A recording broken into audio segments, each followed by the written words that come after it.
Hello everyone, welcome to the channel. I'm Chi Sweet, and today we're going to talk about, do bearded dragons need heat at night? So this is a bearded dragon. Her name is Cupcake. She comes from the deserts of Australia. And I get this question quite a bit, and she's about to run away right now.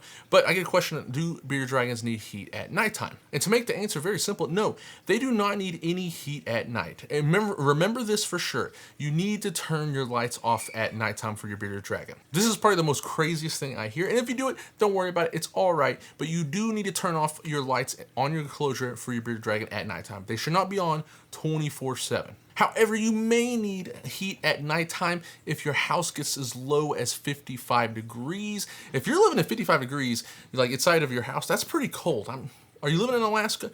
If you are, understandable. But if you are living in Alaska and you're inside of your house where your bearded dragon is at nighttime, is like 54 degrees, 50 degrees flat, honestly, he probably will be okay, but you can offer nighttime heating. And I know I just said not to turn on the lights at nighttime. You do not have to turn on the lights at nighttime at all. There are many different options you can use for nighttime heating for your bearded dragon at nighttime that do not require any type of light. And I'm gonna show them to you right now. The first one on the list is a deep heat projector like this. These are great. They provide heat without providing any light. Now I will say the deep heat projectors do provide like a tiny bit of light, but that's perfectly okay if like out at nighttime the stars are out, there is a little bit, the moon kind of brightens the sky up, so it's not that bad, but it still needs to be very dark.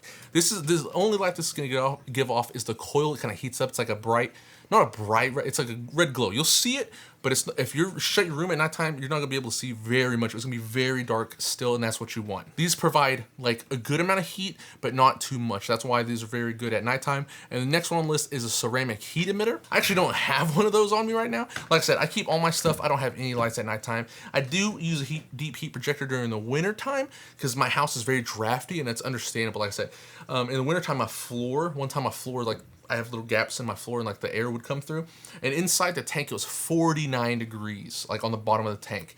I was like, oh my gosh. And my Uromastics was in brumation. And if you know anything about Uromastics, they love temperatures of like 120 degrees. They are from the deep deserts of the Middle East and Africa. So I was like, oh my gosh. But he was totally fine. I grabbed him and he's like, what are you doing touching me?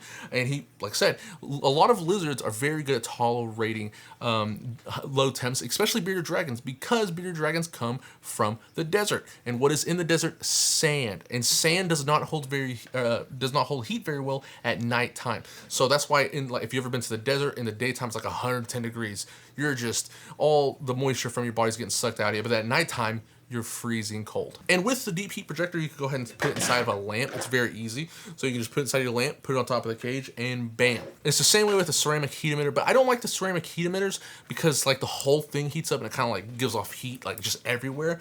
I like these because the heat just comes off like a bulb, it comes off like this, you know what I mean? It's not so much like heats everywhere type of thing. And ceramic heat emitters I notice get like extremely hot. But if you do need that, go with the ceramic heat emitter over the deep heat projector. Next on the list is a heat mat. You can put a heat mat under the tank if it's like extremely cold. Like I said, if it's like 32 degrees in your house, it's freezing temps, put a heat mat underneath there, okay? That way you get some heat going, or use the deep heat projector because that is freezing temperatures. And that's all I have for this video. I know it's pretty short, it's pretty sweet, but like I said, bearded dragons don't really need heat at nighttime, and they can go down to as low as 55 degrees. I don't know what that is in Celsius, but I'll have it on the screen. But yeah, 55, if you don't feel comfortable with that being that low, obviously, if it's like, you could in the 60s, like if it's 60, I would say 60 degrees is a good cutoff. You don't have to worry about it.